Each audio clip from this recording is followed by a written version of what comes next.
प्यारी बहनों, आज हम आरंभ कर रहे हैं सावन के चौथे सोमवार की वो दिव्य कथा जो सिर्फ शिव शक्ति के प्रेम की नहीं बल्कि जीवन की हर कठिन घड़ी में भरोसे और आस्था की परीक्षा की कहानी है। लेकिन बहनों, आपसे एक करबद्ध विनती है, कृपया इस कथा को बीच में मत छोड़ना, क्योंकि अधूरी कथा अधूरी कृपा की तरह होती है। और यह कथा कोई साधारण व्रत कथा नहीं, ये वो आत्मिक अनुभव है जो आपके जीवन में शिव की कृपा को सहजता से खींच सकता है। तो आइए बहनों, सारा मन शिव चरणों में अर्पित करते हुए आरंभ करते हैं इस पावन सोमवार की अनुपम, चमत्कारी और प्रेम रस से भीगी कथा। इसलिए पूरे ध्यान से मन लगाकर सुनिए। तो सखियों, कथा कुछ इस प्रकार शुरू होती है। बारिश की नन्ही बूंदें तुलसी के पत्तों पर पड़ रही थी।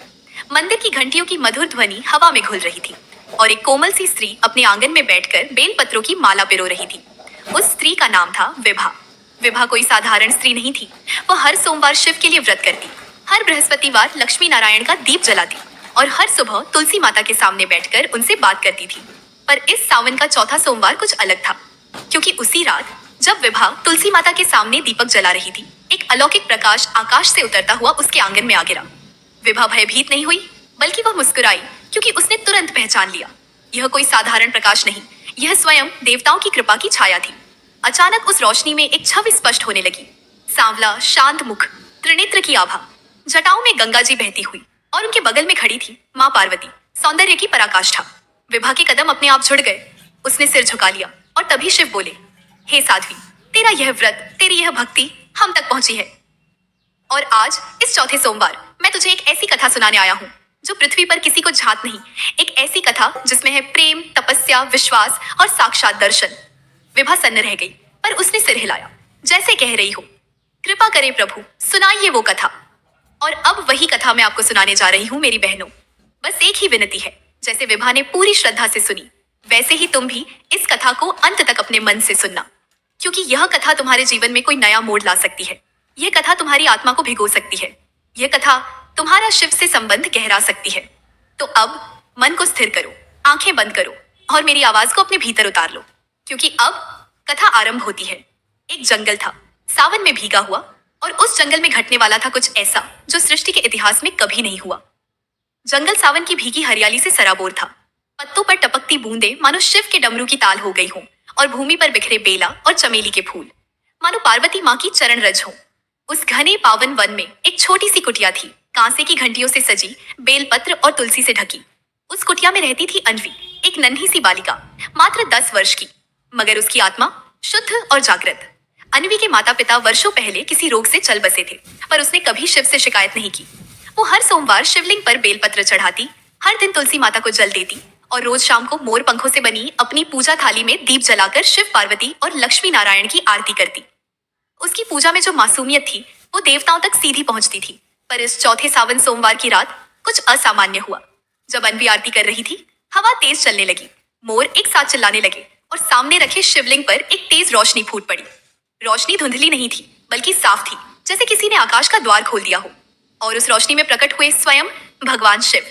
उनके साथ थी माँ पार्वती, जिनकी आंखें करुणा से भरी थी, और वहीं पीछे से मंद स्वर में शंख की ध्वनि के साथ प्रकट हुए लक्ष्मी नारायण। अन्वी भयभीत नहीं हुई, बल्कि मुस्कुराई। उसकी आंखों से आंसू गिरने लगे और उसने धीरे से कहा, क्या आप सच में आ गए मेरे सावन के भोलेनाथ? शिव मुस्कुराए, जिसकी श्रद्धा में स्वार्थ न हो और जो प्रेम से भरा हो, हम वहां स्वयं आते हैं। तेरा यह चौथा सोमवार विशेष है अन्वी। आज हम तुझे वह कथा सुनाएंगे जो पार्वती ने स्वयं एक दिन लक्ष्मी को सुनाई थी और जिसे अब तक किसी ने नहीं जाना। पार्वती माँ ने आगे बढ़कर अन्वी का हाथ थामा और बोलने लगी, लक्ष्मी, एक बार की बात है, जब मैं कैलाश पर अकेली थी। महादेव तप में लीन थे और मेरा मन चंचल था। मैं जानना चाहती थी कि संसार की स्त्रियों को शिव के प्रेम की गहराई कैसे समझाई जाए। तभी नारायण ने मुझसे कहा, देवी, प्रेम केवल शिव का नहीं, बल्कि उस स्त्री का तप भी है जो बिना अपेक्षा हर व्रत करती है। और तभी एक कथा मेरे ध्यान में आई, एक स्त्री की जो जनकपुर में रहती थी। उसका नाम था धरा। धरा एक किसान की पत्नी, अत्यंत निर्धन पर अपार श्रद्धा से भरी हुई। हर सावन सोमवार वह बिना अन्न जल के शिव को बेलपत्र चढ़ाती। उसका शरीर क्षीण हो चला था, पर मन अडिग।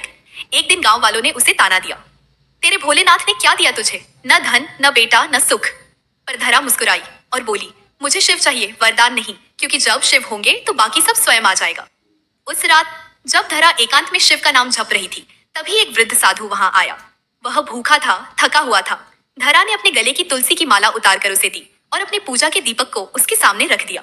वृद्ध मुस्कुराया और अगले पल वह रूप बदल गया। सामने खड़े थे शिव स्वयं और उनके चरणों में बैठी थी पार्वती। धरा स्तब्ध रह गई, उसकी आंखों से अश्रु बह निकले। भोलेनाथ, आप, शिव बोले, जिस स्त्री के व्रत में दिखावा नहीं केवल समर्पण होता है वहीं हम स्वयं आते हैं। और उसी क्षण धरा की कुटिया में लक्ष्मी भी प्रकट हुई और बोली, जो स्त्री शिव की सच्ची भक्त होती है वह लक्ष्मी को बुलाए बिना ही घर में प्रतिष्ठित कर देती है। अन्वी की आंखें यह सुनकर छलक पड़ी। उसने पार्वती माँ के चरणों में सिर रख दिया। माँ, मैं भी वैसी ही बनूंगी, बिना किसी मांग के, बस प्रेम और श्रद्धा के साथ। और उस क्षण पार्वती माँ ने उसे वरदान दिया, जो स्त्री इस कथा को सावन के चौथे सोमवार को सच्चे भाव से सुनेगी उसके घर शिव पार्वती और लक्ष्मी नारायण की कृपा स्थिर होगी और उसका जीवन अपार प्रेम, शांति और समर्पण से भर जाएगा। सावन की फुहारें अब और भी तेज हो चली थीं, जैसे हर बूंद अन्वी की पूजा को आशीर्वाद बना रही हो। उसकी कुटिया की मिट्टी भी अब गीली नहीं, पवित्र हो चुकी थी, क्योंकि वहां स्वयं शिव पार्वती और लक्ष्मी नारायण विराज चुके थे। पार्वती माँ ने अपनी मधुर आवाज में कथा को आगे बढ़ाया। अन्वी, उस दिन जब धरा ने हमें देखा उसके मन में कोई अभिलाषा नहीं बची, पर उसका प्रेम इतना था कि हमने उसे केवल धन या संतान नहीं बल्कि अपने दर्शन का वरदान दिया। शिव बोले, सावन के चौथे सोमवार का यह व्रत केवल व्रत नहीं, यह परीक्षा है नारी के प्रेम की, उसकी निस्वार्थ भक्ति की। और जो इस दिन केवल श्रद्धा से जुड़ती है उसे केवल वर नहीं दर्शन मिलता है, साक्षात्कार। तभी लक्ष्मी माँ बोली, बहनों को एक कथा सुनानी चाहिए जो धरा के बाद एक और स्त्री की है, मालिनी की। मालिनी एक बुनकर की पत्नी थी। उसका पति नास्तिक था और हर सोमवार को उपवास करने पर उसका उपहास करता, पर मालिनी न डरी न रुकी। वह हर सोमवार नर्म बेलपत्र लाकर शिवलिंग पर चढ़ाती, वटवृक्ष के नीचे बैठकर पार्वती माँ की आराधना करती और तुलसी माता के आगे एक छोटी सी बात कहती, मुझे कुछ मत देना, बस मेरे मन को शिव से जोड़े रखना। तीसरे सोमवार तक कोई चमत्कार नहीं हुआ। गांव की स्त्रियां भी कहने लगीं, मालिनी, तेरा शिव शायद तुझे नहीं देखता। पर मालिनी मुस्कुरा दी, वो देखता है, बस बोलता कम है। उसका मौन ही मेरा विश्वास है।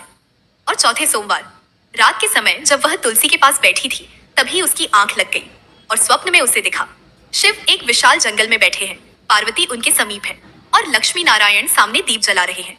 शिव ने उसकी ओर देखा और कहा, मालिनी, तू अपनी तपस्या में सफल हुई, हम तेरे घर आएंगे पर तू हमें पहचानेगी। मालिनी हड़बड़ाकर उठी। सपना सच था या नहीं ये तय नहीं कर पाई, लेकिन अगली सुबह उसके द्वार पर 3 अतिथि आए, एक साधु, एक तपस्विनी और एक वृद्ध दंपति। उन्होंने भोजन मांगा। मालिनी ने बिना कोई प्रश्न किए अपने घर का सारा अन्न निकाल दिया। पानी, तुलसी पत्र और दीपक के साथ भोजन परोसा। अतिथि मुस्कुराए और बोले, तू हमें जान गई, अब हम तुझे नहीं छोड़ेंगे।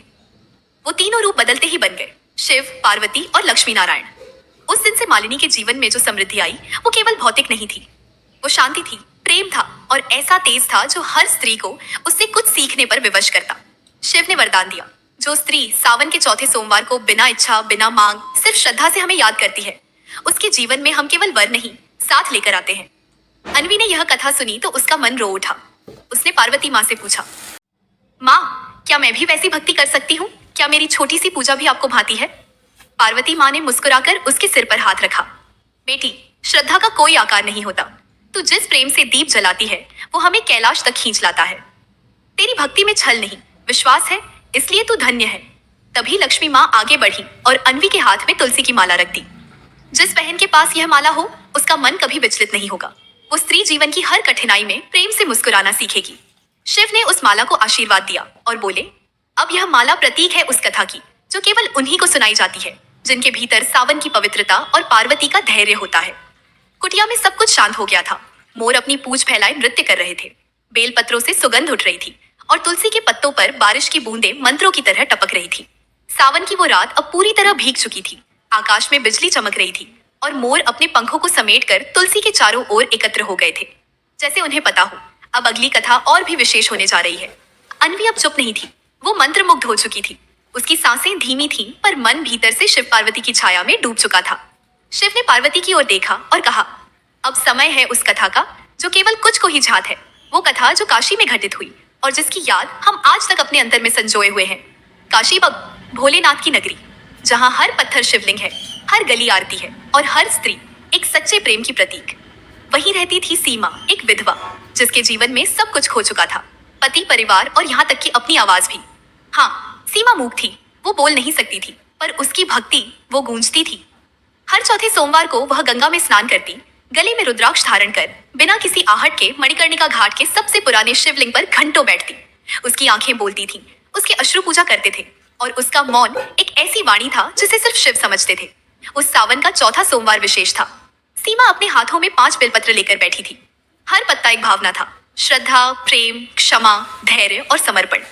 वो धीरे से शिवलिंग पर उन पत्तों को चढ़ाने लगी, पर जैसे ही 5वां पत्ता चढ़ाया, शिवलिंग से एक अद्भुत प्रकाश फूटा। काशी की हवा थम गई, घंटियां अपने आप बजने लगी और सामने प्रकट हुए महादेव स्वयं। उनके साथ थी पार्वती और उनके पीछे धीरे धीरे उभर रही थी एक दिव्य छवि, लक्ष्मी नारायण की। शिव ने सीमा की ओर देखा। क्या तू जानती है कि तेरी यह चुप्पी ही तेरा सबसे बड़ा मंत्र बन चुकी है? जिसने कुछ न मांगा उसी को सब कुछ मिला। पार्वती माँ बोली, सीमा, तुझ में वो शक्ति है जिसे इस संसार की स्त्रियां भूल चुकी हैं। निःशब्द प्रेम की शक्ति, जो ना आवाज मांगती है ना आंसू दिखाती है। और फिर पार्वती ने सीमा की आंखों में अपनी आंखें डालकर एक तेज प्रकाश बहाया और उस क्षण सीमा की वाणी लौट आई। उसने आंखों में आंसू लिए कहा, माँ, मैं तो बस आपको महसूस करती थी, पर अब मैं आपकी कथा सबको सुना सकूंगी। काशी की वो सुबह अब पावन बन चुकी थी। सीमा ने उसी दिन से ठान लिया कि वह जीवन भर स्त्रियों को सावन के चौथे सोमवार की महिमा सुनाएगी। वो कथा नहीं, एक अनुभव सुनाएगी जो हर बहन के हृदय को छू जाए। और तभी शिव ने उसे आशीर्वाद दिया।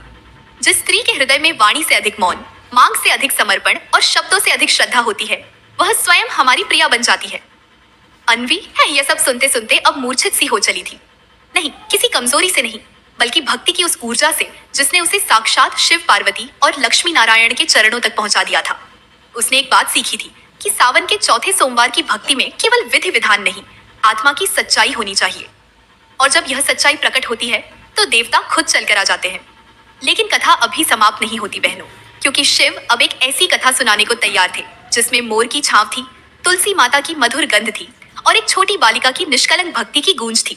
और हाँ मेरी प्यारी बहनों, अगर आपको ये कथा दिल को छू रही है, अगर आपके मन में भी शिव पार्वती के लिए वही भाव उमड़ रहा है, तो इस चैनल को जरूर सब्सक्राइब कर लेना, ताकि हर अगली कथा, हर अगली भक्ति की झलक सीधे आपके दिल तक पहुंचती रहे। अब सुनिए आगे की कथा। तो मेरी प्यारी बहनों, अब मैं उस अनुपम क्षण की ओर आपको लिए चल रही हूँ जहाँ सावन की सोंधी खुशबू और गगन से बरसती बूंदें एक नए अध्याय की घोषणा कर रही हैं। कथा आगे बढ़ती है। शिवजी मंद मुस्कान के साथ बोले, हे पार्वती, यह स्थान केवल सुंदरता या शांति का प्रतीक नहीं, यह वह भूमि है जहाँ आत्मा और परमात्मा का मिलन संभव होता है। इसी कारण यह वन पवित्र है। पार्वती ने अपना सिर झुकाया। उनकी आंखों में एक अद्भुत चमक थी। और तभी एक गहरी ध्वनि हुई। वन में सैकड़ों मोर नृत्य करने लगे। नीले आकाश के नीचे बादलों से छनती धूप और हल्की फुहारों के बीच वह दृश्य किसी स्वप्न जैसा प्रतीत हो रहा था। उसी क्षण श्रीहरि विष्णु और माता लक्ष्मी भी वहां प्रकट हुए, जैसे प्रकृति ने दोनों युगल योद्धों को एक साथ मिलने की अनुमति दे दी हो। लक्ष्मी माँ ने पार्वती को आलिंगन में भर लिया और बोली, हे सखी, इस सावन की हर बूंद में तुम्हारा तप, प्रेम और धैर्य झलक रहा है। तुमने जिस धैर्य से शिव को पाया वह हम सभी के लिए आदर्श है। श्रीहरि बोले, शिव और शक्ति के इस पवित्र मिलन को देख ब्रह्मांड भी शांत हो गया है। यह केवल एक मिलन नहीं, यह संकल्पों की सिद्धि का पर्व है। चारों ओर घंटे घड़ियालों की ध्वनि गूंज उठी। वन के पेड़ झूमने लगे और उस मधुर संगीतमय वातावरण में शिव, पार्वती, लक्ष्मी नारायण और बाल गणेश एक ही मंडप में बैठे दिखे, जैसे ये ब्रह्मांड की सबसे सुंदर सभा हो। और तभी एक वृद्धा स्त्री वहां आई, जिसकी पीठ झुकी थी, चेहरा झुर्रियों से भरा, पर आंखों में दिव्यता थी। उसने पार्वती के चरण छुए और कहा, माँ, मैं वो हूँ जिसने तुम्हारे पिछले जन्मों में तुम्हारी तपस्या को देखा है। तुमने जब जब जन्म लिया तब तब तुमने शिव को पाने के लिए जन्म जन्मांतर की यातनाएं सही हैं, और आज वह तब साकार हुआ है। पार्वती की आंखों में आंसू छलक उठे। शिव ने उनका हाथ थाम लिया और बोले, हे देवी, अब यह युग तुमसे है, तुम्हारे नाम से अब यह ब्रह्मांड तुम्हारे प्रेम को गाएगा। तो सखियों, अब आने वाले हैं वह रहस्य जहाँ पार्वती के प्रेम की अग्नि से जन्म लेता है एक दिव्य अस्त्र, जहाँ श्रीहरि और शिव मिलकर रचते हैं त्रिलोक के कल्याण की योजना, और जहाँ एक स्त्री का प्रेम, त्याग और धैर्य पूरे ब्रह्मांड को गति देता है। इसलिए आगे सुनिए। उस दिन की वह सांझ सावन की हरियाली से महक रही थी। झील के पास एक कोमल मंद समीर बह रही थी और उस पवित्र वन में एक दिव्य मिलन घट रहा था, जहाँ शिवजी और पार्वती माता बैठकर रात्रि की चांदनी में अपने अतीत की मधुर स्मृतियां साझा कर रहे थे। पार्वती जी ने धीरे से कहा, स्वामी, क्या आपको वह समय याद है जब मैंने पहली बार कैलाश की ओर देखा था, जब मेरे मन में पहली बार आपकी छवि अंकित हुई थी? शिवजी मुस्काए, एक शांत गहराई भरी मुस्कान जो पार्वती के हृदय को सुकून दे गई। मुझे सब याद है पार्वती, शिव बोले। वह क्षण जब तुमने बाल्यकाल में मेरे नाम का जाप करना शुरू किया था, और जब तुम्हारी आंखों में भक्ति का दीपक जला था, उस दिन ही मैंने तय किया था कि यह सती, जो अब पार्वती के रूप में जन्मी है, मेरी अर्धांगिनी बनेगी। पार्वती की आंखों में नमी तैर गई। सावन की बूंदें उन दोनों के ऊपर गिर रही थीं, जैसे स्वयं मेघ भी इस मधुर पुनर्मिलन की साक्षी बनना चाहते हो। तभी एक सुंदर दृश्य और घटा। कैलाश की गोद में उस समय गणेश जी और कार्तिकेय खेल रहे थे और लक्ष्मी नारायण वहीं पास के उपवन में मृदंग की ध्वनि पर शांत मुद्रा में ध्यान लगाए हुए बैठे थे। सारा वातावरण भक्तिमय हो गया। फूलों की वर्षा हो रही थी। चंपा, बेला, गुलाब और पारिजात के पुष्प मंद पवन में उड़ते हुए जैसे पूरे कैलाश को सुगंधित कर रहे थे। तुलसी का एक पत्ता उड़ते हुए शिव जी के चरणों में आ गिरा। पार्वती ने उसे उठाकर माथे से लगाया। पार्वती बोली, स्वामी, इस बार सावन में मैं चाहती हूँ कि हम सभी बहनों के लिए एक विशेष संदेश दें, जो हर नारी के हृदय में स्नेह, श्रद्धा और साहस भर दे। कोई ऐसा अनुभव, कोई ऐसी स्मृति जो उन्हें भी इस व्रत के माध्यम से आध्यात्मिक प्रेम की अनुभूति कराए। शिव जी ने पार्वती का हाथ थामा और बोले, तो आज से यह व्रत कथा केवल एक कहानी नहीं, बल्कि हर स्त्री के आत्मबल, प्रेम और धैर्य की कथा होगी। यह कथा उन बहनों के लिए होगी जो हर कठिनाई में भी अपने भीतर शिव को धारण करती हैं और संसार के समक्ष मुस्कुराकर खड़ी होती हैं। और इसी क्षण एक दिव्य वाणी उस उपवन में गूंजी।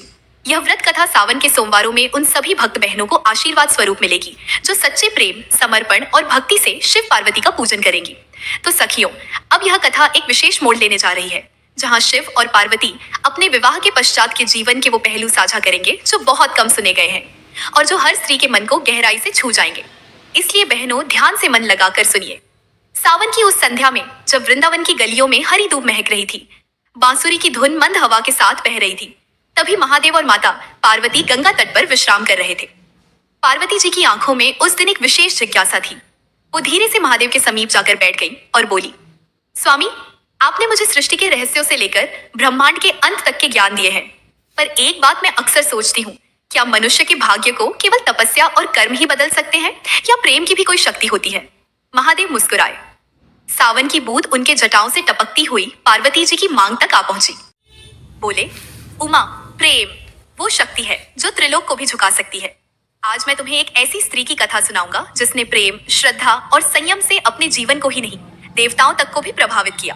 पार्वती जी ने श्रद्धा से अपने कर कमलों को जोड़ लिया और तब शिव जी ने कहना प्रारंभ किया, बहुत समय पहले विद्यावती नाम की एक साध्वी स्त्री थी, जो गंगा किनारे एक छोटे से आश्रम में रहती थी। उसका जीवन कठिन तप में बीतता, लेकिन मन में परम श्रद्धा थी भगवान विष्णु के प्रति। सावन का महीना उसके लिए सबसे प्रिय था। वह कहती थी, सावन आता है तो भगवान खुद धरती पर उतर आते हैं। उसकी आंखों में हर सुबह गंगा जल चढ़ाते वक्त एक ही संकल्प होता, हे नारायण, इस जन्म में ना सही, पर मुझे ऐसा प्रेम दीजिए जो सिर्फ समर्पण से जन्मे। विद्यावती का घर नहीं था, परिवार नहीं था, फिर भी उसकी आत्मा कभी खाली नहीं लगती। हर गुरुवार को वह व्रत रखती और बेलपत्र से शिवलिंग पर मंत्रों के साथ जल चढ़ाती और कहती, हे नीलकंठ, मेरा जीवन अकेला है, पर मेरा मन तुम्हारे साथ है। लोग कहते, ये स्त्री तो साधारण है, इसे क्या मिलेगा? लेकिन जो सावन का एक विशेष गुरुवार आया, जब सारे वृक्ष वर्षा से हरे हो चुके थे, नदी अपने यौवन में थी और विद्यावती का मन भी गहराई में डूब चुका था, उसने उस दिन अपने व्रत का संकल्प थोड़ा और कठिन कर दिया। आज न जल न अन्न, बस कथा सुनूंगी और ध्यान करूंगी प्रभु का। उस दिन जैसे कोई अलौकिक घटना घटने वाली थी। संध्या होते होते विद्यावती की कुटिया में तेज प्रकाश फैला और वहीं से एक अद्भुत अदृश्य यात्रा शुरू हुई, जो सिर्फ भक्ति, विश्वास और स्त्री की शक्ति पर आधारित थी। और सावन की उस पवित्र अमावस्या की रात में, जब चारों ओर शांति छाई थी, जंगल की हर शाखा पर ओस की बूंदें चमक रही थी, चंद्रमा हल्की मुस्कान के साथ आकाश से धरती पर झांक रहा था, वहीं शिव पार्वती की गुफा के बाहर एक मधुर दृश्य रच रहा था। पार्वती माँ अपने हाथों से महादेव के केशों में गंगा जल छिड़क रही थी। सावन की उस भीनी रात में उनके हाथों में हल्दी और चंदन की महक थी। झील के किनारे कमल की पंखुड़ियां उड़ रही थी और वहीं सामने महादेव एक गंभीर ध्यान में लीन थे। उनके नेत्र बंद थे, लेकिन हृदय से पार्वती का नाम गूंजायमान था। स्वामी, पार्वती ने धीरे से कहा। महादेव ने आंखें खोली और एक मंद मुस्कान के साथ बोले, क्या आज की रात कुछ विशेष है देवी? पार्वती मुस्काई। हाँ स्वामी, आज की रात मैं आपसे एक कहानी सुनना चाहती हूँ, वो जो हमारे ही अतीत की है, जो आपने कभी मुझसे नहीं कही, लेकिन जिसे मैं हर जन्म में सुनना चाहती हूँ। महादेव ने अपनी जटाई पीछे समेटी और बोले, तो सुनो देवी, आज मैं तुम्हें एक कथा सुनाता हूँ। एक ऐसी कथा जो न वनों में कही गई, न ग्रंथों में लिखी गई, जो केवल तुम्हारे प्रेम के लिए मेरी स्मृति में संजो कर रखी गई थी।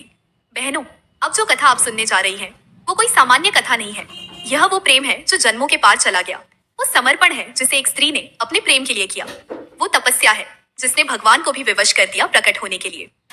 आज से बहुत बहुत पहले एक छोटा सा गांव था, हरियाली से घिरा। सावन की फुहारों में भीगता हुआ। उसी गांव में रहती थी एक कन्या। उसका नाम था आर्या। आर्या कोई साधारण कन्या नहीं थी। वो शिव की आराधना में लीन रहती थी। गांव की बाकी कन्याएं जब झूले झूलती, गाती, सजती, संवरती, तब आर्या एक पीपल के नीचे बैठकर आंखें मूंदे एवं नमः शिवाय का जप करती। लोग हंसते थे, स्मा कहते, क्यों अपना यौवन इस तप में बर्बाद कर रही हो। मगर आर्या जानती थी, उसका जीवन, उसकी आत्मा, सब कुछ केवल एक ही के लिए है, शिव के लिए। उसका मन महादेव में रम गया था। उसके स्वप्नों में भी केवल वही आते। सावन की हर बूंद में वह शिव का ही आभास पाती थी। और तब एक दिन जब सावन का पहला सोमवार आया और आर्या ने अपने व्रत की पहली कथा पूरी की, तभी आकाश से बिजली कड़की। मगर वो कोई सामान्य बिजली नहीं थी। माँ पार्वती। आर्या ने सपना देखा जिसमें स्वयं गौरी माँ प्रकट हुई। उन्होंने आर्या से कहा, तू मेरी ही छाया है। तूने जो प्रेम दिखाया है वह किसी भी स्त्री के प्रेम से ऊपर है। चल आर्या, मैं तुझे एक रहस्य सुनाती हूँ, वो रहस्य जो केवल स्त्रियों को ही झात होता है। और फिर पार्वती माँ ने जो कथा कही वो वही कथा है जो आज मैं आप सबको सुना रही हूँ। सावन की उस हरियाली में भीगे पर्वतों के बीच, जहाँ वनों की छाया में नदियां कल कल करती बह रही थीं, वहीं एक कोमल सुबह उगाई। मंद पवन से कमल की पंखुड़ियां हिल रही थीं और देवताओं की वाणी सा कुछ दिव्य गूंज रहा था। उधर कैलाश के हिमाच्छादित प्रांगण में पार्वती जी ध्यानस्थ थीं। उनके नेत्र बंद थे, पर अंतर मन में एक स्वप्न उतर आया था। ऐसा स्वप्न जो केवल एक सच्चे प्रेम से जुड़ी स्त्री को आता है। उस स्वप्न में उन्हें एक ज्योति दिखाई दी, स्वर्णाभ, शांत और दिव्य। वह कोई साधारण ज्योति नहीं थी, बल्कि वह स्वयं लक्ष्मी नारायण थे। पार्वती जी उस दिव्य दृष्टि से चौंकी नहीं, बल्कि मुस्कुराई, जैसे उन्हें पता था कि यह संदेश उन्हें किस कारण मिल रहा है। उस दिन शिवजी स्वयं पार्वती के समीप आए। उन्होंने अपने त्रिनेत्र से देख लिया था कि धरती पर कई बहनें, कई माताएं और कन्याएं मन से प्रार्थना कर रही थीं, सावन के व्रत रख रही थीं, परंतु मन में संशय और दुख भी था। कहीं कोई सच्चे प्रेम की प्रतीक्षा में थी, कहीं कोई संतान की कामना में, और कहीं कोई अपने विवाह संयोग की बाधा में। शिव बोले, उमा, क्या तुम देख रही हो इस श्रावण की तिथि में वो सूक्ष्म कंपन जो धरती से आ रहे हैं? ये पुकार है प्रेम की, विश्वास की और हमारी उपस्थिति की। पार्वती जी ने धीरे से अपना सिर हिलाया, जैसे वे इन पुकारों को अनुभव कर रही थी। फिर उन्होंने कहा, स्वामी, क्या हम कोई ऐसी लीला नहीं रच सकते जिससे इन सभी स्त्रियों के जीवन में समाधान और संतोष का दीपक जल उठे? शिव मुस्कुराए, तुम्हारे मन की यह करुणा ही संसार की रक्षा है उमा, इसीलिए तुम ही शक्ति कहलाती हो। आज एक ऐसी कथा रचो जो आज तक किसी ने न सुनी हो, और वह कथा केवल उन्हीं तक पहुंचे जो मन से उसे ग्रहण करे। पार्वती ने उसी क्षण अपने नयनों में प्रेम, करुणा और शक्ति को समेटते हुए कथा प्रारंभ की। और वो कथा थी वृंदा की व्रत भक्ति और सावन की अर्चना, जिसे हम आज सुनेंगे, बिना रोके, बिना किसी विराम के, केवल प्रेम के लय में बंधी हुई। बहनों, इस कथा की नायिका है वृंदा, एक वन में जन्मी, कमल सी शुद्ध और तुलसी सी अचल नारी। उसके जन्म से ही वन में एक दिव्यता उतर आई थी। वृक्षों पर पके आम स्वयं झुक जाते, हवा उसके स्पर्श से शीतल हो जाती, और हर सावन में वह अपनी माँ के साथ जल भरने जाते हुए शिव जी को बेलपत्र चढ़ाने जाती। पर वृंदा का हृदय केवल शिव में ही नहीं, लक्ष्मी नारायण में भी रमता था। वह हर गुरुवार को व्रत रखती, तुलसी में दीप जलाती और हर सोमवार को शिवलिंग पर जल अर्पित करती। परंतु उसकी सबसे बड़ी विशेषता थी उसका मौन प्रेम और अविरल श्रद्धा। एक दिन सावन की पूर्णिमा थी, आकाश से लगातार वर्षा हो रही थी और मंदिर जाने के सारे रास्ते बंद थे। माँ ने कहा, बिटिया, आज व्रत मत रख, न मंदिर जा पाएंगे न पूजा हो पाएगी। पर वृंदा मुस्कुराई, माँ, जो प्रेम रास्तों से रुक जाए वो तो सौदा हुआ। मेरा व्रत तो संकल्प है और मेरा शिव लक्ष्मी ही मार्ग है। उसने उसी दिन एक गुफा में स्वयं दीप जलाया, बेलपत्र तोड़े, तुलसी की माला बनाई और वहां बैठकर प्रार्थना की। ऐसी प्रार्थना जिसमें उसकी सांसें शिव के नाम के साथ बह रही थी। उसी समय कैलाश पर कंपन हुआ। पार्वती जी चौंक गई, स्वामी, ये कैसी ऊर्जा धरती से उठी? शिव मुस्कुराए, यह वृंदा का व्रत है। उसकी भक्ति में किसी मंत्र की आवश्यकता नहीं, वह स्वयं एक मंत्र है। और फिर एक चमत्कार हुआ। वृंदा जहां बैठी थी वहां स्वयं शिव प्रकट हुए, एक मृदुल रूप में, शांत, पारदर्शी और आंखों में दिव्य प्रेम लिए। वृंदा ने नेत्र झुकाए, पर जब उसने आंखें खोली उसे एक और रूप दिखा, श्री लक्ष्मी नारायण का, ठीक शिव के पीछे। वह क्षण दिव्य था। वृंदा अचंभित नहीं हुई, उसने सिर नवाया, प्रभु, मेरे व्रत का कोई फल न दे, बस हर स्त्री के जीवन में वो प्रेम और विश्वास दे देना जो आपने मुझे दिया है। शिव और नारायण दोनों ने आशीर्वाद स्वरूप कहा, आज से हर सावन में जो स्त्री सच्चे मन से व्रत रखेगी, तुलसी और बेलपत्र दोनों से पूजन करेगी, उसका अंतःकरण शुद्ध होगा, उसका मार्ग कभी नहीं रुकेगा और प्रेम उसका जन्मसिद्ध अधिकार होगा। और बहनों, वहीं से यह कथा बनी, वृंदा की सावन अर्चना, जो आज मैं आपको सुना रही हूँ। और जब वह स्वर्गिक स्वर लहरियां धीरे धीरे थमने लगी, तो वहां की हवा में एक विशेष सन्नाटा पसर गया, जैसे पूरी प्रकृति भी इस लीला को ठहर कर देखना चाहती हो। अब शिव पार्वती की यह अनोखी यात्रा केवल दिव्य स्थानों तक सीमित नहीं रही। बल्कि वे स्वयं अपने प्रिय भक्तों के हृदयों में वास करने लगे। हर सजीव और निर्जीव वस्तु इस युगल की प्रेम कथा को अपनी अपनी भाषा में गाने लगी। फूलों की पंखुड़ियां जब खुलती तो उनमें से महादेव का एयूएम नमः शिवाय और पार्वती का शिवोहम गूंजता। तुलसी और बेलपत्र की खुशबू में उनके चरणों की पावनता बस गई। उधर कैलाश पर, जहां अब तक एक साधारण दिन भी किसी चमत्कार से कम नहीं होता था, आज वहां एक विशेष आभा बिखरी हुई थी। नंदी और गणेश जी एक साथ मंद मुस्कान के साथ अपने माता पिता की ओर देख रहे थे और स्कंद देव ध्यानस्थ अवस्था में बैठकर अपने माता पिता के स्वरूप का ध्यान कर रहे थे। शिव जी ने पार्वती जी से एक बार मधुर स्वर में पूछा, देवी, क्या तुम्हें लगता है ये सृष्टि हमारे प्रेम को समझ भी पाएगी? पार्वती मुस्कुराई। उनकी मुस्कान में संपूर्ण जगत का सौंदर्य समाया था। स्वामी, सृष्टि हमारी कथा को नहीं, हमारी भावनाओं को महसूस करेगी, और जो बहनें इस कथा को प्रेम से सुनेंगी उनके जीवन में भी यही सुखद अध्याय खुलेगा जो हमने जिया है। यह सुनकर शिवजी ने आंखें मूंद ली और उसी क्षण आकाश में इंद्रधनुष के 7 रंग फैल गए। ऐसा लगा जैसे स्वर्ग और पृथ्वी के बीच प्रेम की एक सेतु बन गई हो, और उस सेतु से हर वह बहन जुड़ गई जो शिव पार्वती को अपनी आत्मा से पुकार रही थी। अब कथा एक नए मोड़ पर बढ़ने लगी, क्योंकि दूर कहीं एक साधारण सी स्त्री सावन के सोमवार पर उपवास रखते हुए शिव जी के चरणों में एक सुगंधित बेलपत्र अर्पित कर रही थी, जिससे उस स्त्री का जीवन ही नहीं, उसकी 7 पीढ़ियां धन्य होने वाली थी। इधर वन की उस पावन कुटिया में, जहां शिव पार्वती का मधुर संग निवास करता था, वहीं अब धीरे धीरे सावन की हल्की वर्षा में मयूरों का नृत्य और बांसुरी की मीठी स्वर लहरियां गूंजने लगी थी। हवा में तुलसी की महक और कदम्ब के फूलों की भीनी सुगंध घुली हुई थी। उस क्षण प्रकृति जैसे स्वयं इस कथा का हिस्सा बन गई थी। पार्वती माता कमल के आसन पर बैठी हुई अपने दोनों करकमलों में सुगंधित पुष्प लेकर शिवजी के चरणों में अर्पित कर रही थी। उनका मन पूर्णतः भक्ति भाव में डूबा था। उन्होंने कहा, स्वामी, आप साक्षात कृपा के सागर हैं, किंतु इस जगत की स्त्रियां जो अपने जीवन में सुख, सौभाग्य और अखंड सुहाग की कामना करती हैं, उनके लिए ऐसा कौन सा व्रत है जो उन्हें आपकी कृपा सहज ही दिला सके? शिव मुस्कुराए, बोले, हे पार्वती, यह प्रश्न तुमने केवल अपने लिए नहीं बल्कि समस्त स्त्री जाति के कल्याण हेतु किया है। यह प्रश्न तुमसे ही संभव था। सुनो, मैं तुम्हें वह अनुपम व्रत कथा सुनाता हूँ जो इस श्रावण मास में यदि श्रद्धा से सुनी या की जाए तो जन्मों जन्मों तक सौभाग्य बना रहता है। यह कथा है श्रावण सौम्य गुरुवार व्रत की। अब शिवजी ने जो कथा कहना आरंभ की, वह एक अत्यंत सुंदर नगरी में रहने वाली एक स्त्री की थी। उस स्त्री का नाम था धवलिका। वह अत्यंत सौम्य, विनम्र और धर्मपरायण स्त्री थी। उसका पति नगर के राजकोष में कार्य करता था। जीवन सरल था, परंतु एक कसक मन में हर समय रहती थी, मां बनने की। श्रावण का महीना आरंभ हुआ और एक दिन धवलिका की मुलाकात एक वृद्धा से हुई जिसके अंगों से दिव्यता झलक रही थी। उस वृद्धा ने कहा, बेटी, तेरे मुख पर सौभाग्य की रेखा है, परंतु तू उदास क्यों है? धवलिका ने विनम्रता से कहा, माँ, सब कुछ है मेरे जीवन में, पर मातृत्व का सुख अभी तक नहीं मिला। वृद्धा ने अपनी झोली से पीली चुनरी निकाली जिसे हल्दी और केसर से रंगा गया था। बोली, इस श्रावण मास के प्रत्येक गुरुवार को उपवास करके, पीले वस्त्र धारण करके व्रत कथा सुनो और अपने पति के साथ व्रत का पारण करो। यह व्रत श्रावण सौम्य गुरुवार व्रत है जिसे स्वयं बृहस्पति देव ने माता लक्ष्मी के आशीर्वाद से स्त्रियों को दिया था। इस व्रत से न केवल संतान सुख बल्कि घर में सुख, ऐश्वर्य और स्थायी प्रेम की वर्षा होती है। धवलिका ने आंखों में श्रद्धा भरकर उस व्रत को अपनाया। अगले 4 गुरुवार तक उसने नियम पूर्वक व्रत रखा, तुलसी के समीप दीपक जलाया और शिव पार्वती का पूजन करके व्रत कथा सुनी। सावन की हरियाली में उसकी भक्ति ऐसे खिली जैसे कमल जल में खिलता है। चौथे गुरुवार को उसने स्वप्न में एक दिव्य दृश्य देखा। शिव पार्वती अपने रथ पर सवार होकर आशीर्वाद दे रहे थे। उन्होंने कहा, धवलिका, तेरी श्रद्धा अमूल्य है, तेरी कोख अब शाप मुक्त हुई है। 9 मासों के भीतर एक तेजस्वी पुत्र तेरी गोद में होगा जो समाज का पथ प्रदर्शक बनेगा। यह कहते ही स्वप्न टूट गया। आंखों में आंसू थे, पर यह आंसू अब पीड़ा के नहीं, कृपा के थे। और 9 मास बाद कथा सत्य हुई। इधर पार्वती भावविभोर थी। उन्होंने शिव से कहा, प्रभु, यह कथा तो स्वयं मेरे अंतर्मन को स्निग्ध कर गई। मैं संकल्प करती हूँ कि इस श्रावण में हर गुरुवार को यह व्रत रखूंगी और समस्त स्त्रियों को भी इसकी महिमा बताऊंगी। शिव मुस्कुराए, बोले, तुम्हारा संकल्प ही युगों का पथ बनाएगा पार्वती। इस कथा को जो स्त्री श्रवण करे या व्रत करे, उसके जीवन से दरिद्रता, दुख और दुःस्वप्न हमेशा के लिए दूर होंगे। तो बहनों, अब इस कथा को आगे सुनिए, जहाँ पार्वती यह कथा आगे अपनी सखियों को सुनाने जाती है और वहीं एक अनोखा चमत्कार घटित होता है। इसलिए ध्यान से सुनिए। वन में पसरा हुआ सावन का नमी भरा सौंदर्य जैसे हर वृक्ष की टहनी पर हरियाली का संगीत बिखेर रहा था। चारों ओर पुष्पों की भीनी सुगंध, मंद पवन की सरसराहट और बूंदों की रुनझुन में एक अद्भुत माधुर्य था।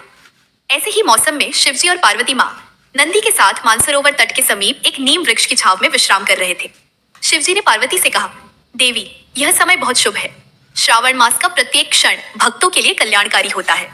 विशेषकर जो स्त्रियां इस माह में संयम, श्रद्धा और प्रेम से व्रत करती हैं, उनके जीवन में सुख, सौभाग्य और संतुलन स्वतः ही प्रकट होता है। पर एक कथा है जो बहुत कम लोगों ने सुनी है। आज मैं तुम्हें वह सुनाता हूँ। पार्वती मां जो ही ध्यानमग्न हुई, शिवजी बोले। बहुत प्राचीन समय की बात है। एक सुशील, पतिव्रता और धर्मपरायण स्त्री थी। उसका नाम था सुदेवी। वह गंगा तट पर स्थित एक छोटे से ग्राम में अपने पति धनंजय के साथ रहती थी। उसका पति निर्धन था, परंतु दोनों में अटूट प्रेम था। सुदेवी के लिए उसका पति ही उसका संसार था। हर श्रावण मास में वह सोमवार के दिन निर्जल व्रत रखती, बेलपत्र से महादेव की पूजा करती और जल में अर्घ्य अर्पित कर एयूएम नमः शिवाय का जाप करती रहती। एक दिन सुदेवी को स्वप्न में एक दिव्य महिला के दर्शन हुए। उस महिला ने कहा, हे सुदेवी, इस सावन सोमवार को जब तुम बेलपत्र चढ़ाओ तो एक विशेष मंत्र का उच्चारण करना, जो मैं तुम्हें देती हूँ। इस मंत्र से तुम्हारा जीवन रूपांतरित हो जाएगा। सुदेवी ने पूछा, मातेश्वरी, वह मंत्र क्या है? महिला ने मुस्कुराकर कहा, एयूएम त्र्यंबकाय सावननाथाय नमः। सुदेवी ने श्रद्धा से यह मंत्र सहेज लिया। अगले सोमवार को उसने मंत्रोच्चार के साथ बेलपत्र चढ़ाया। जैसे ही उसका हाथ शिवलिंग को स्पर्श करता, आकाश से मधुर राग की ध्वनि होती, जैसे देवगण उसके व्रत की गवाही दे रहे हों। उसी रात्रि उसका पति धनंजय, जिसे नगर में रोगी और दुर्बल समझा जाता था, स्वस्थ हो गया। उसके जीवन में समृद्धि आने लगी। गांव के लोग चमत्कृत हो गए। और अब कथा आगे बढ़ती है। सावन की हरियाली के बीच आकाश में रिमझिम वर्षा की नन्ही बूंदों के संग शिव पार्वती की वह दिव्य लीला और भी अद्भुत रूप ले रही थी। जहां एक ओर कैलाश पर शिव जी अपनी समाधि में लीन थे, वहीं दूसरी ओर माता पार्वती एक कोमल सी प्रार्थना कर रही थी। उनकी करुणा भरी आंखों में भक्ति की ऐसी गहराई थी कि स्वयं प्रकृति भी उनके साथ विलीन होती जा रही थी। माता ने बेलपत्र, जल और चंदन से शिवलिंग का अभिषेक करते हुए कहा, हे मेरे स्वामी, इस श्रावण मास की पावन तिथि पर मैं नारी रूप में हर बहन की ओर से आपसे यही प्रार्थना करती हूँ कि उनके जीवन में भी वही प्रेम और अटूट विश्वास बना रहे जैसा आपने मेरे प्रति दर्शाया। शिव मुस्कुराए, जैसे सृष्टि के भीतर छिपा एक रहस्य खोलने जा रहे हों। उन्होंने माता से कहा, उमिया, सावन केवल एक मास नहीं, यह स्त्री की चेतना का प्रतीक है। जो स्त्री सावन में श्रद्धा से मेरा व्रत करती है, उसके जीवन में प्रेम, सुरक्षा और ज्ञान स्वतः आ जाते हैं। और फिर शिवजी ने माता को एक अत्यंत गुप्त व्रत कथा सुनाई। एक ऐसी कथा जिसे उन्होंने स्वयं नारायण से सुना था और जो अब तक किसी को नहीं बताई गई थी। यह कथा थी एक दिव्य स्त्री की, जिसका नाम था अमृता। अमृता एक ऐसी भक्त जो गांव की नदी किनारे हर सावन सोमवार को शिव जी का व्रत करती थी। लेकिन उसके जीवन में एक रहस्य छुपा था। हर वर्ष जब वह सावन का पहला सोमवार करती तो कुछ अद्भुत होता। उसके द्वार पर एक अज्ञात ब्राह्मण आता और उसे एक पिंड चढ़ाने को कहता। उस पिंड को अमृता अपने हाथों से तुलसी, बेलपत्र और अपने ही रक्त की एक बूंद से बनाती, क्योंकि उसकी भक्ति इतनी तीव्र थी कि वह हर रूप में शिव को अर्पण करना चाहती थी। लेकिन एक सावन में वह ब्राह्मण नहीं आया। अमृता उदास हो गई। उसने पूछा, हे भोलेनाथ, क्या मेरी भक्ति अब कम हो गई? और उसी रात उसे स्वप्न में महादेव प्रकट हुए। शिव बोले, नहीं पुत्री, तुझसे कोई दूर नहीं गया। वह ब्राह्मण मैं ही था। तेरी भक्ति अब उस स्तर पर पहुंच चुकी है जहां परीक्षा की आवश्यकता नहीं। अब मैं तुझे एक दिव्य रहस्य दूंगा। और तभी उस पुष्पों की वर्षा के बीच एक दिव्य प्रकाश की लहर फूटी। सावन की उस भीगी हुई हवाओं में जैसे स्वर्ग का संगीत गूंज उठा। शिव पार्वती उस मनोहारी वन में एक दूसरे की आंखों में खोए हुए थे, जहां फूलों की सुवास, तुलसी की पवित्रता और हरियाली की छाव में प्रेम के रंग घुलते जा रहे थे। उस क्षण देवी पार्वती ने शिव से एक गूढ़ प्रश्न पूछा, स्वामी, जब मैं स्त्री रूप में आपके प्रेम में समर्पित होती हूँ, क्या वही समर्पण मेरे हृदय की तपस्या नहीं बन जाता? शिव मुस्कुराए। उनके नेत्रों में करुणा और प्रेम का अथाह सागर उमड़ पड़ा। उन्होंने धीरे से पार्वती का हाथ थामा और कहा, प्रिय, स्त्री का प्रेम ही उसकी सबसे महान तपस्या है। और तुम्हारा प्रेम, वह तो ब्रह्मांड को भी चला सकता है। तुम्हारे बिना यह जग चलता ही नहीं। तुम्हारा प्रेम ही मुझे शिव बनाता है। ये वचन केवल शब्द नहीं थे, ये उन सभी स्त्रियों के लिए अमृत समान थे जो प्रेम में, त्याग में और भक्ति में संपूर्ण होती हैं। उसी समय लक्ष्मी नारायण भी उस दिव्यता को देखने स्वर्ग से पधारे। माता लक्ष्मी ने पार्वती को आलिंगन में भर लिया और कहा, बहन, तुम्हारी भक्ति ने सावन को पवित्र बना दिया। अब हर स्त्री जो इस मास में शिव को पुकारेगी, उसका हृदय भी तुम्हारी तरह पावन हो जाएगा। सावन की रिमझिम बारिश उस पल धरती को नहीं, भक्तों के मन को सींच रही थी। चारों ओर शंखनाद गूंजा, तुलसी और बेलपत्र की सुगंध हवा में फैली और हर स्त्री के हृदय में उस दिन से एक नई शक्ति का संचार हुआ। पार्वती की भक्ति से, लक्ष्मी के आशीर्वाद से और शिव की कृपा से। बहनों, आगे आने वाला दृश्य तो और भी अनुपम है, जब पार्वती माँ शिव से एक और अद्भुत वरदान मांगती है, जिससे हर सावन सोमवती स्त्री को मिलेगा दिव्य सौभाग्य। इसलिए ध्यान से सुनिए।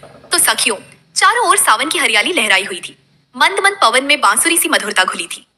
महादेव कैलाश पर ध्यान मग्न थे और पार्वती माँ जो उनके पास बैठी थी धीरे धीरे रुद्राक्ष की माला फेर रही थी। तभी ध्यान की गंभीरता को भंग करता हुआ एक दिव्य प्रकाश प्रकट हुआ। उस प्रकाश में स्वयं लक्ष्मी नारायण प्रकट हुए। पार्वती माँ ने हाथ जोड़कर उनका स्वागत किया और बोली, स्वागत है मेरे प्रभु और मेरी बहन लक्ष्मी।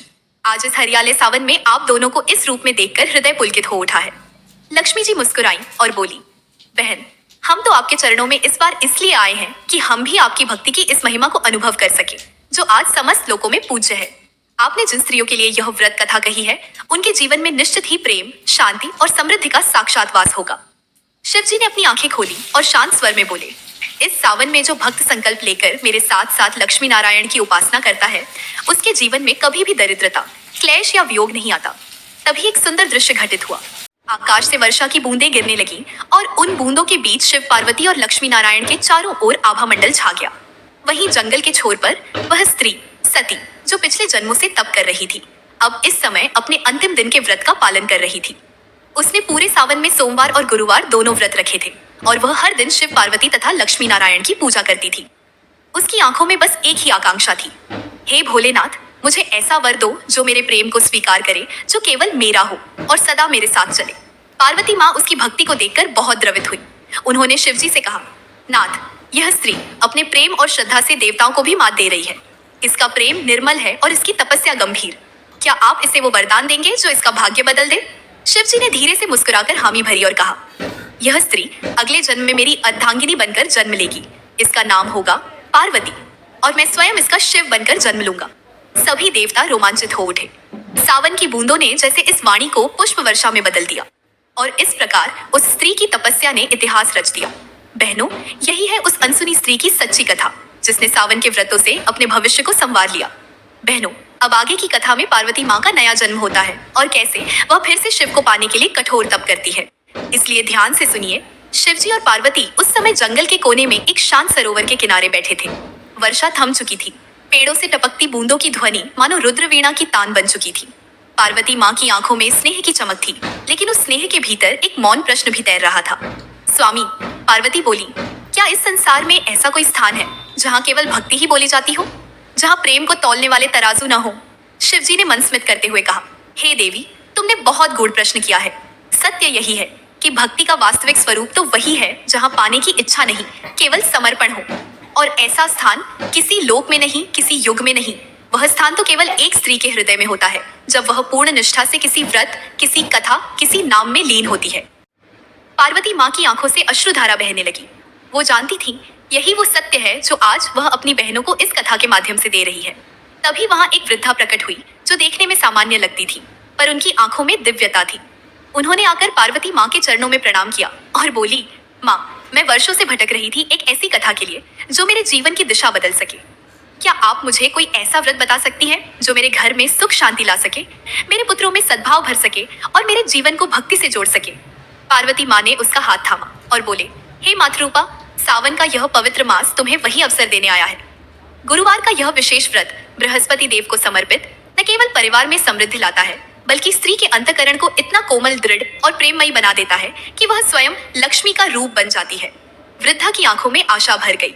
पार्वती माँ ने उसे व्रत की विधि बताई और एक विशेष कथा सुनाई जो केवल साक्षात देवी ही सुना सकती थी।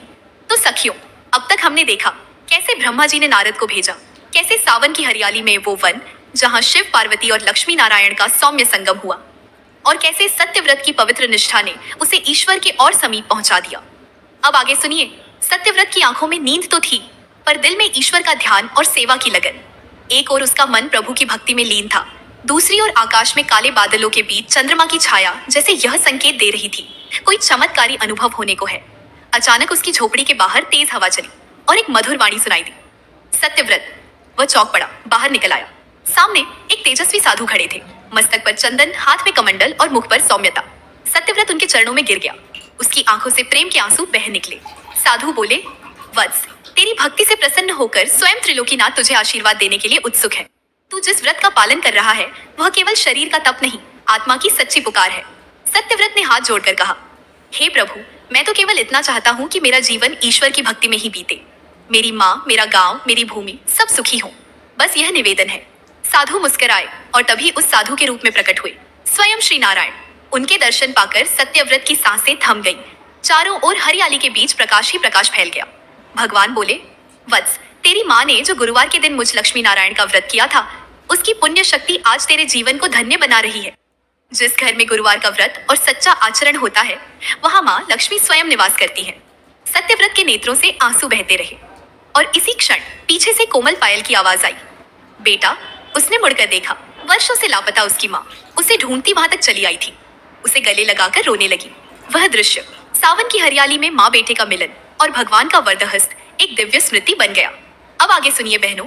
जंगल की उस पावन भूमि पर, जहां अब शिवजी के नेत्रों में एक अपार करुणा और मोह झलकने लगा था, पार्वती की निष्ठा, उसका प्रेम, उसकी निस्वार्थ तपस्या ने स्वयं त्रिलोकनाथ महादेव को भी बांध लिया था।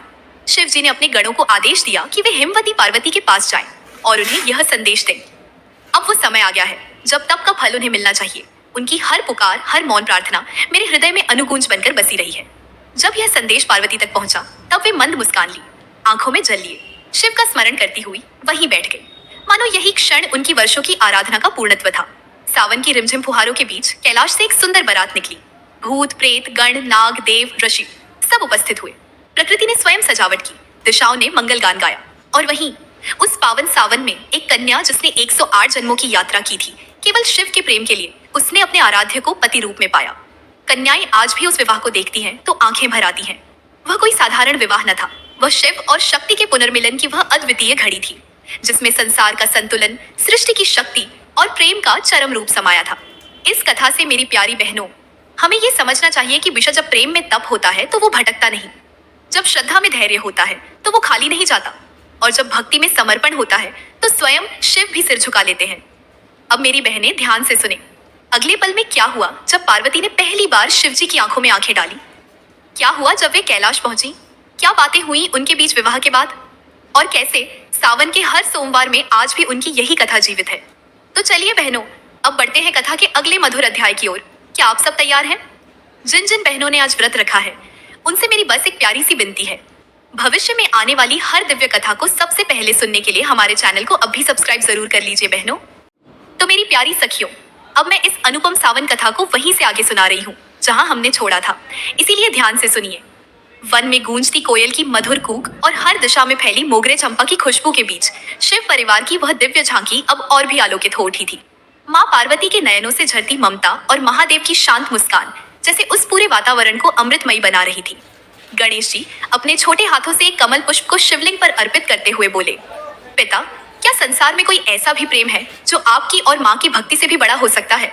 शिव मुस्कुरा उठे, बोले, वत्स, भक्ति का कोई आकार नहीं होता, बस उसका भाव होता है, और जहाँ भाव सच्चे हो वहाँ ईश्वर स्वयं प्रकट हो जाते हैं।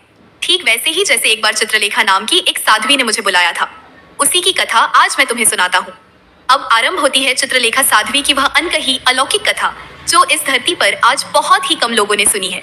वह समय था जब पृथ्वी पर प्रलय के बाद नवजीवन पनप रहा था। हरियाली धीरे धीरे लौट रही थी और हिमालय की एक उपत्यका में एक साध्वी तपस्या में लीन थी। नाम था चित्रलेखा। उसने न विवाह किया, न ही सांसारिक बंधनों में बंधी। बस एक ही संकल्प था, जब तक शिव स्वयं मुझे दर्शन न दे तब तक अन्न जल ग्रहण नहीं करूंगी। उसकी तपस्या दिनों से वर्षों में बदली, वर्षों से दशकों में। शरीर क्षीण हो गया, लेकिन आंखों की चमक बढ़ती गई। जंगल के पशु पक्षी भी अब उसके आसपास चुपचाप बैठ जाते थे। हवा भी उसके जाप के साथ साथ चलती। सावन की एक रिमझिम रात में जब समस्त जंगल सोया था, एक बिजली सी चमकी और सामने प्रकट हुए महादेव स्वयं। लेकिन चित्रलेखा ने आंखें खोली तक नहीं, बस शांत भाव से कहा, अब आया है तू? मैं तो तुझे जन्मों से पुकार रही थी। महादेव उसकी तपस्या से इतने प्रभावित हुए कि उन्होंने वहां एक दिव्य पीठ की स्थापना की, जहां आज भी लोग सावन में दर्शन करते हैं। लेकिन कोई नहीं जानता कि वह स्थान क्यों इतना चमत्कारी है, क्योंकि वहां साध्वी चित्रलेखा का आत्मबल, उसकी भक्ति और शिव के प्रति उसकी समर्पण गूंजता है। माँ पार्वती की आंखें उस क्षण भर आईं, बोली, ऐसी भक्ति यदि हर नारी में हो तो पृथ्वी स्वर्ग बन जाए। और शिव ने एक कमल पुष्प चित्रलेखा की याद में अपने जटाजूट से निकालकर पार्वती को अर्पण किया। तभी आसमान में इंद्रधनुष के साथ एक मधुर संगीत गूंजा, मानो देवताओं ने स्वयं भी उस कथा को नमन किया हो। बहनों, अब आगे सुनिए। जैसे ही माता पार्वती ने शिव को यह वचन दिया कि वह न केवल अपने तप से बल्कि अपने सच्चे प्रेम से उन्हें प्राप्त करेंगी, वैसे ही समस्त दिशाएं हरी भरी हो उठी। सावन की भीनी भीनी वर्षा में वह घना वन, जहां माता तप कर रही थी, मानो स्वयं कैलाश बन गया था। बेलपत्र की छाव में बैठकर वे हर दिन शिव नाम का जाप करती। उनके नेत्रों में आंसू नहीं, लेकिन श्रद्धा की गहराई झलकती थी। एक दिन देवर्षि नारद वहां से गुजरे। उन्होंने देखा, यह कोई साधारण स्त्री नहीं थी।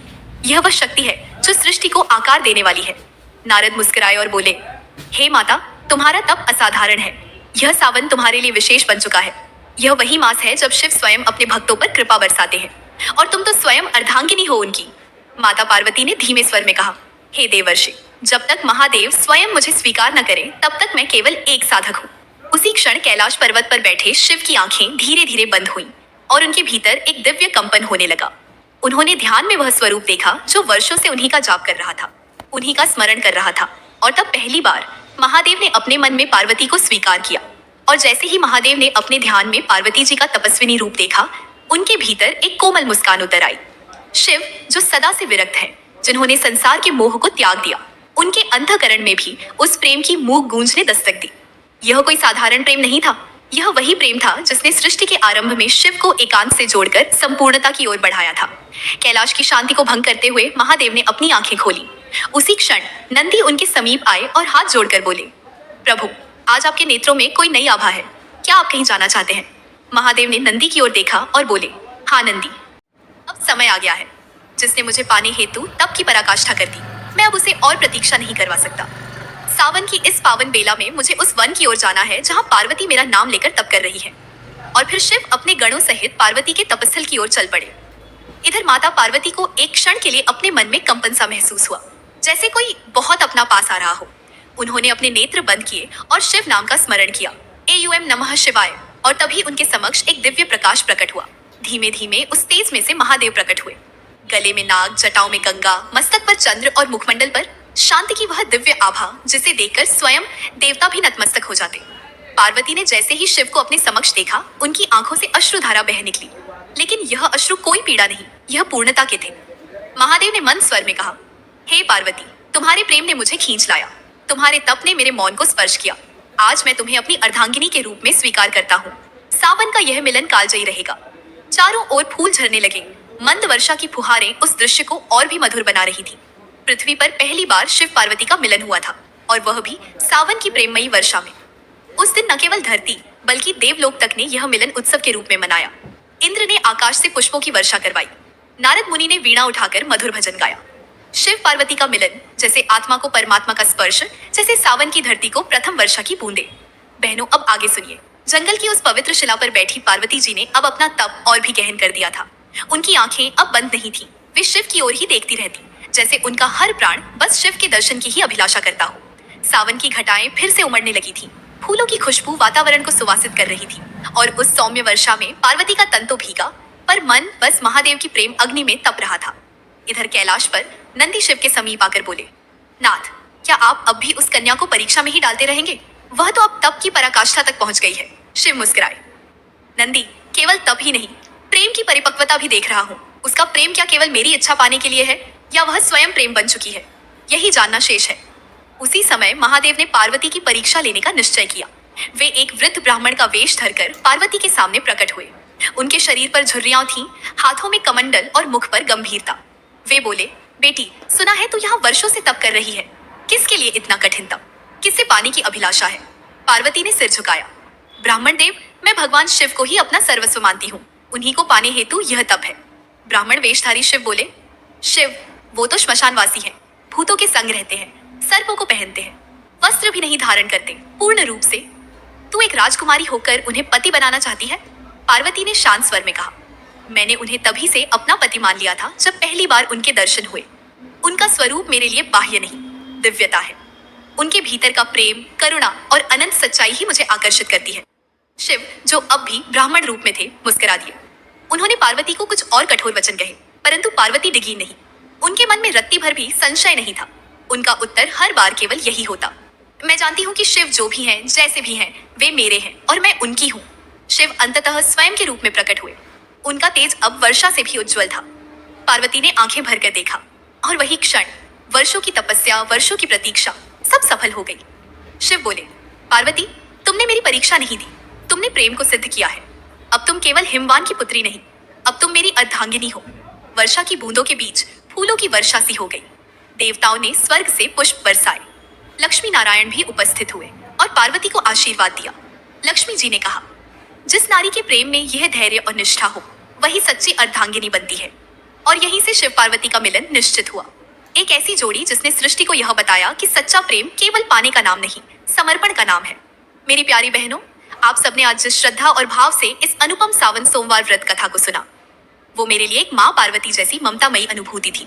जब जब हम इस कथा को अपने मन में धारण करते हैं, शिव पार्वती की वह अमर प्रेम गाथा हमारे जीवन में सजीव हो उठती है। सावन की हर एक बूंद जैसे उनके आशीर्वाद में भीगती है, हर हरियाली जैसे उनके प्रेम की साक्षी बनती है। आज का ये सोमवार न केवल एक व्रत है, बल्कि एक आत्मिक मिलन है उस शक्ति के साथ जो हमें कठिनाइयों से उबारती है, हमें सच्चे प्रेम का अर्थ सिखाती है और हर स्त्री को माँ पार्वती की तरह संघर्षों में भी प्रेम की देवी बनाती है। तो मेरी प्यारी बहनों, जब भी मन डगमगाए, जीवन थम सा जाए, तो बस एक बार भोलेनाथ और माँ पार्वती का नाम ले लेना। वो तुम्हारे जीवन में ऐसी शांति और प्रेम की वर्षा करेंगे जिसकी कल्पना भी नहीं की जा सकती। मेरी प्यारी सखियों, कथा पूर्ण होने से पहले एक वचन दो मुझे कि जीवन में चाहे जैसे भी पल आए, तुम मुस्कुराना मत छोड़ना, कभी खुद को अकेला मत समझना। तुम्हारी हर मनोकामना पूरी हो और शिव पार्वती का आशीर्वाद सदा तुम्हारे जीवन में बरसे, सावन की तरह। और सखियों, अगर आपको ये कथा पसंद आई हो तो इस बहन के चैनल को सब्सक्राइब जरूर कर लेना, क्योंकि आगे भी मैं लाऊंगी ऐसी ही नई नई अनसुनी और प्रेम भरी व्रत कथाएं सिर्फ आपके लिए। और हाँ, इस कथा को अपनी सहेलियों के पास जरूर पहुंचाना, जिससे उनके जीवन में भी शिव शक्ति के प्रेम की वर्षा हो। धन्यवाद।